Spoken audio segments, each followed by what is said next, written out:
So hello and welcome back to new episode of Vishal classes. मैं Vishal sir और on the same day that is day 6 हम लोग record कर रहे हैं चैप्टर 10 का लेक्चर। चैप्टर 10 से इंपॉर्टेंट जो चीजें हैं, science 1 chapter 10 important question that might come in your board exam. तो ये 100% इंपॉर्टेंट क्वेश्चंस है, माइट नहीं बोलूंगा, पक्का आने वाला है ये एग्जाम में आपको।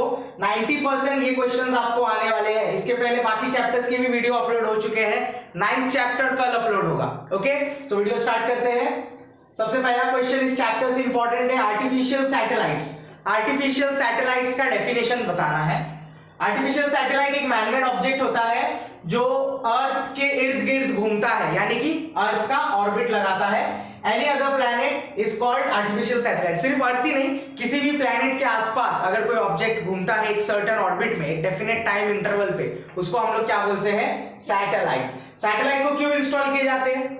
सैटेलाइट को इंस्टॉल किए जाते हैं, सैटेलाइट्स में क्या लगे होते हैं? Transmitters as well as receivers और वेरियस इक्विपमेंट। क्यों लगाए जाते हैं? ताकि हम अर्थ से कुछ डेटा और सिग्नल सैटेलाइट तक भेजें। सैटेलाइट उस डेटा और सिग्नल को दूसरे डिवाइस पे डालता है। गूगल मैप्स यूज किया है, इंटरनेट यूज करते हो, टीवी पे प्रोग्राम्स देखते हो, ये सारी टेक्नोलॉजी किस पे चल रही है? सैटेलाइट्स के जरिए। मैच कहीं और हो रहा है, क्रिकेट मैच कहीं और हो रहा है, बट आप उसका लाइव टेलीकास्ट टीवी पे देख पा रहे हो।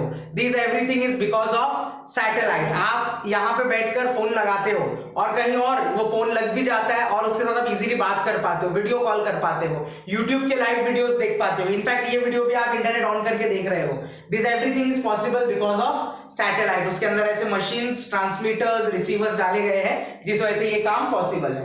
ओके, और इंसान बनाते हैं उसको, इसीलिए हम उसको आर्टिफिशियल सैटेलाइट बोलते हैं। उसके बाद types of artificial satellite. Artificial satellites के अलग अलग टाइप्स है उनके काम के हिसाब से। ठीक है, सबसे पहले है वेदर सैटेलाइट। कौन सा सैटेलाइट? ये आपको वेदर प्रेडिक्शन देता है, वेदर्स के बारे में बताता है। आप न्यूज चैनल में देखते होंगे तापमान कितना है, शाम को बारिश होगी कि नहीं होगी, कल बारिश होगी कि नहीं होगी, तूफान कब आने वाला है, कितने फोर्स से आ रहा है, ये सारी जानकारी ये सैटेलाइट के जरिए मिलती है। इसके लिए इसको हम लोग वेदर सैटेलाइट बोलते हैं। फिर आता है कम्युनिकेशन सैटेलाइट, जिसका यूज होता है किसके लिए? कम्युनिकेशन पर्पस, टेलीफोन, इंटरनेट, इसी पे चल रहा है।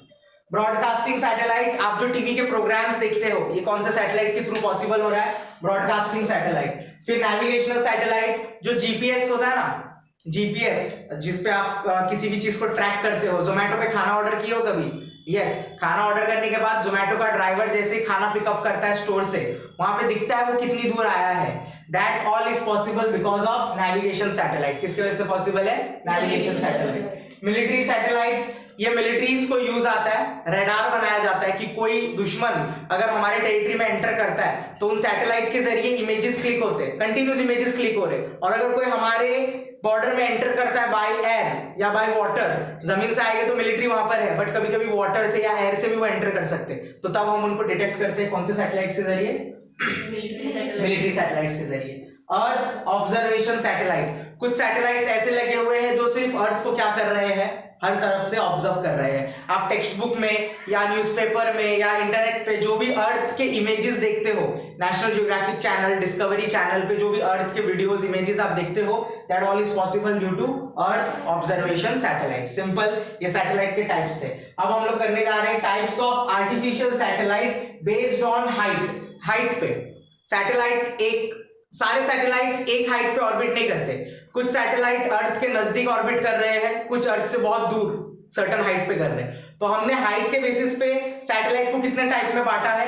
3 टाइप में। High earth orbit satellite, medium earth orbit satellite and low earth orbit satellite. अब हाई अर्थ ऑर्बिट सैटेलाइट को शॉर्ट फॉर्म में क्या बोलते हैं? HEO, high earth orbit satellite. ये कितने हाइट पे रोटेट करता है? More than, orbit is more than 35,780 kilometres में डिस्टेंस को नापा जाता है। किसमें नापा जाता है? इतने दूर से ये सैटेलाइट चल रहे हैं। इन सैटेलाइट्स को हम लोग कौन सा सैटेलाइट बोलते हैं? जियो स्टेशनरी सैटेलाइट। जियो स्टेशनरी क्यों?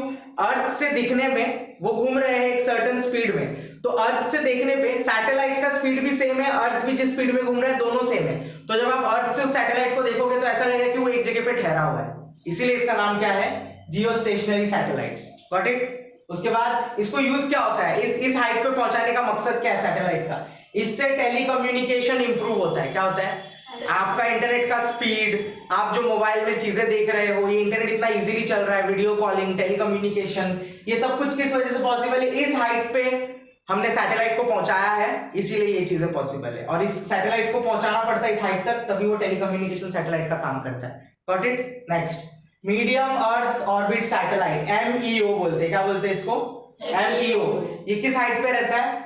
2000, मतलब नीचे से 2000 की हाइट पे, और लास्ट कहां तक? 35,780, इसके बीच में कहीं पर, मतलब नीचे से 2000 और एकदम लिमिट क्या है इसका? 35,780। उसके ऊपर अगर चला गया तो वो कौन सा सैटेलाइट बन जाता है? High orbit. और इसके नीचे आ गया तो मीडियम अर्थ ऑर्बिट। कहां तक? 2000 तक नीचे आया तो ही, ठीक है। Passes through the polar region, इसको पोलर सैटेलाइट्स भी बोलते हैं।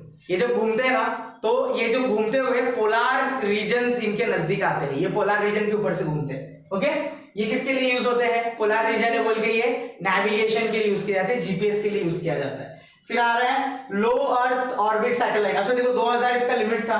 हाँ, 2000 के नीचे अगर कोई सैटेलाइट आ जाता है हाइट पे, तो वो किस में आ जाता है? लियो, लो अर्थ ऑर्बिट सैटेलाइट। कहां तक लिमिट है? 180 किलोमीटर फ्रॉम अर्थ। ये किस काम आता है?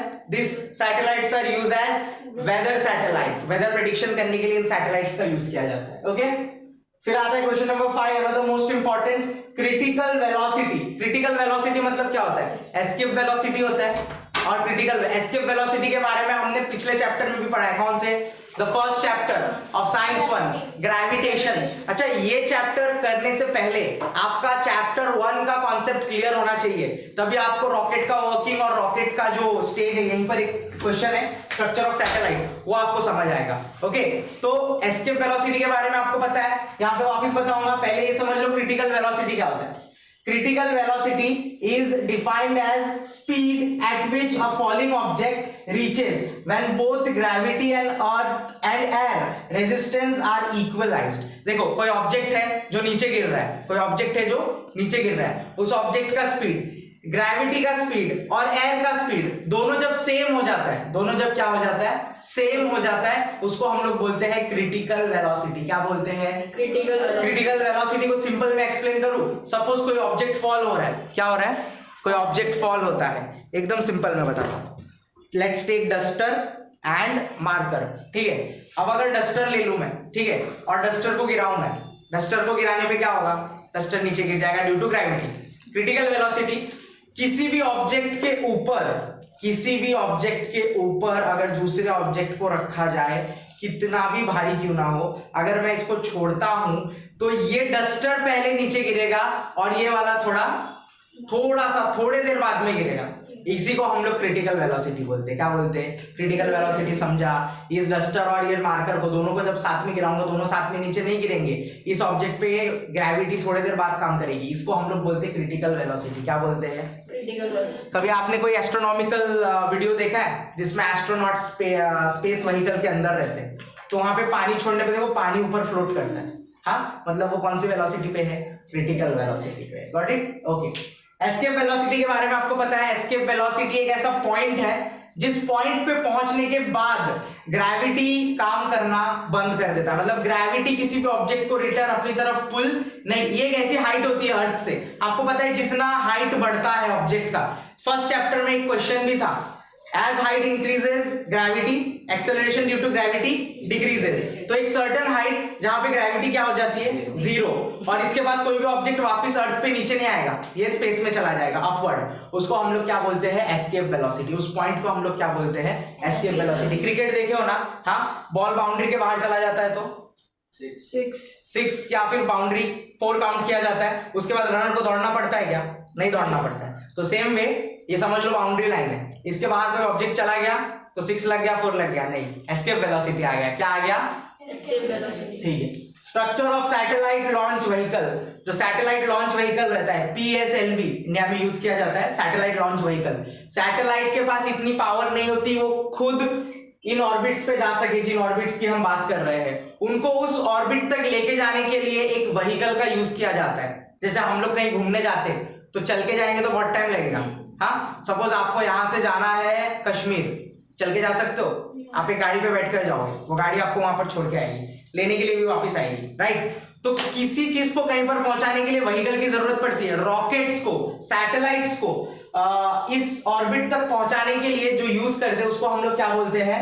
Satellite launch vehicle. क्या बोलते हैं उसको हम लोग? Satellite launch vehicle. इस पे सैटेलाइट को रखा जाता है और फिर लॉन्च किया जाता है। अब इसका स्ट्रक्चर इतना इजी नहीं है। क्यों? क्योंकि हमको एस्केप वेलोसिटी तक जाना है। कहां तक जाना है? Escape velocity. इसके लिए पहले एस्केप वेलोसिटी बताया। एस्केप वेलोसिटी वो पॉइंट है जहां पे ग्रेविटी खत्म हो जाती है, वहां तक रॉकेट को लेके जाना है। और वहां तक जाने के लिए हाई अमाउंट ऑफ फ्यूल चाहिए। क्या चाहिए? फ्यूल बहुत ज्यादा चाहिए। अब प्रॉब्लम क्या आता है? According to the law of gravity, जिस ऑब्जेक्ट का मास ज्यादा होता है, मास बढ़ता है, ग्रेविटी उसको उतना अपनी तरफ पुल करती है कि नहीं? राइट और रॉन्ग? राइट। तो अभी जो फ्यूल हमको चाहिए वो लार्ज क्वांटिटी में चाहिए, जिससे उस ऑब्जेक्ट का मास भी क्या हो जाता है? बढ़ जाता है। तो ग्रेविटी उसको ज्यादा पुल करेगी। तो इसका इलाज साइंटिस्ट लोगों ने ढूंढा है, एस्ट्रोनॉमर्स ने ढूंढा है। जो ये लॉन्च व्हीकल्स होते हैं उनको स्टेज में बनाया जाता है। किस में बनाया जाता है? पहले एक फर्स्ट स्टेज होता है, सेकंड स्टेज होता है, थर्ड स्टेज, फोर्थ स्टेज और लास्ट में सैटेलाइट होता है। नीचे से काउंट करते हैं, first stage, second, third, fourth, fifth और फिर लास्ट में फाइनल स्टेज रहता है जहां पे सैटेलाइट को रखा रहता है। अब जब सैटेलाइट लॉन्च व्हीकल स्टार्ट होता है तो नीचे के स्टेज का जो टैंक है उसमें आग लगती है, उसका फ्यूल धीरे धीरे बर्न होना स्टार्ट होता है और वो व्हीकल कहां जाता है? ऊपर। फिर फर्स्ट स्टेज का फ्यूल खत्म हो जाएगा, तो उसका जो टैंक था फ्यूल का वो भी इस व्हीकल से क्या हो जाता है? अलग हो जाता है, सेपरेट हो जाता है। और कहां पर गिरता है? ओशियंस में गिरता है। फिर उसके दूसरा वाला स्टेज का टैंक है वो इग्नाइट होता है, मतलब वो जलना स्टार्ट होता है। फिर उसका भी जैसे फ्यूल बर्न हो जाता है वो भी व्हीकल से क्या हो जाता है? अलग हो जाता है। एंड फाइनली इसको ऐसा डिजाइन किया जाता है कि वो सैटेलाइट जिस ऑर्बिट तक जाना चाहिए उस ऑर्बिट तक जाते जाते सारा फ्यूल खत्म हो जाता है और जैसे ही सैटेलाइट उस ऑर्बिट पे पहुंच जाता है वहां पे वो क्या होना स्टार्ट करता है? घूमना स्टार्ट करता है। Got it? Okay, next. ये देखिए, यस यही देखिए। Next 8 question. Why are geostationary satellites not useful for studies of polar region? हम geostationary satellites को polar region study के लिए नहीं यूज कर सकते। ऐसा क्यों? Geostationary satellite have orbit parallel to the equator. Geostationary satellites, ये वाले satellites, क्या ये पोलर पे है या ये पोलर पे है? नीचे वाला पोलर पे है ना। Medium earth orbit satellite polar पे है। जियोस्टेशनरी वाले कहां पर है? ऊपर है। तो वो इक्वेटर से पैरेलल घूमते हैं। किसके पैरेलल घूमते हैं? इक्वेटर। वो कभी पोलर रीजन पे आ ही नहीं पाते। पोलर रीजन पे कौन सा सैटेलाइट आता है? मीडियम अर्थ ऑर्बिट वाला। लेकिन ये कौन सा? ये जियोस्टेशनरी हाई अर्थ ऑर्बिट वाला है। तो इसलिए ये parallel to equator and hence observation of polar region is not carried out properly. क्या इक्वेटर से पोलर रीजन की चीजों को देखा जा सकता है? नहीं, इक्वेटर से इक्वेटर की चीजों को देखा जा सकता है। इसीलिए जियोस्टेशनरी सैटेलाइट्स को पोलर रीजन की स्टडीज के लिए नहीं यूज किया जा सकता, बिकॉज वो इक्वेटर का चक्कर लगाते हैं, पोलर रीजन का नहीं लगाते। Okay, if height of the orbit of satellite increase its velocity must also increase। गलत, ऐसा नहीं होता।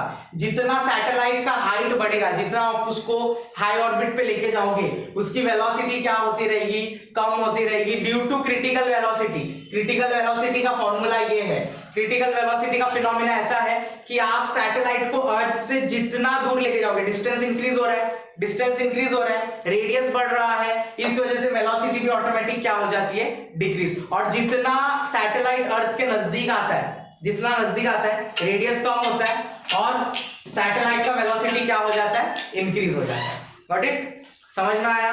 क्लियर है यहां तक? ओके, तो ये लेसन भी हमने खत्म किया है। अभी हमारा कार्बन एंड कार्बन कंपाउंड्स बाकी है। तो कार्बन एंड कार्बन कंपाउंड्स हम लोग कल या फिर परसों के लेक्चर में इसको लेंगे डे 7 में। डे 7 में पूरा कार्बन पे फोकस करेंगे अपन। ओके, आज का वीडियो अपलोड होने वाला है metallurgy and as well as metallurgy part 2 और ये स्पेस मिशन वाला last chapter of science 1। Science 1 complete होने के बाद साइंस 2 के वीडियोस अपलोड होना स्टार्ट होंगे। अगर आपने चैनल पे कोई भी वीडियोस नहीं देखा है तो सारे वीडियोस का जो लिंक है वो इस वीडियो के डिस्क्रिप्शन में प्रोवाइड कर दूंगा। एज वेल एज हमारे चैनल पे जो लेटेस्ट ऊपर के वीडियोस है वो साइंस 1 के ही है। ओके, तो ये वीडियो कैसा लगा आप सब मुझे कमेंट में बता सकते हो, और कोई डाउट भी है अगर तो भी comment section is open for you.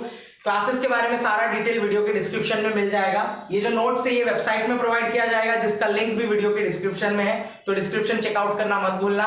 Channel को पहली बार देख रहे हो, विशाल सर का लेक्चर फर्स्ट टाइम सुन रहे हो, तो चैनल को सब्सक्राइब करना, क्योंकि ऐसे क्वालिटी लेक्चर्स मैं अपने चैनल पे अपलोड करता रहता हूँ। ताकि जब भी मैं नेक्स्ट लेक्चर अपलोड करूंगा, अगर आप मेरे चैनल के सब्सक्राइबर हो तो आपको वीडियो का नोटिफिकेशन आएगा। And it's free of cost, इसका कोई चार्जेस नहीं है। ओके, फ्री में एजुकेशन हो रहा है यहाँ पर। तो चैनल को सब्सक्राइब करो, और जो मेरे स्टूडेंट्स हैं, जो मेरे व्यूअर्स हैं, इसको ज्यादा से ज्यादा शेयर करो। और फिर बस आज के लिए इतना ही। तो विशाल सर मिलेंगे आपके साथ अगले लेक्चर में। Thank you.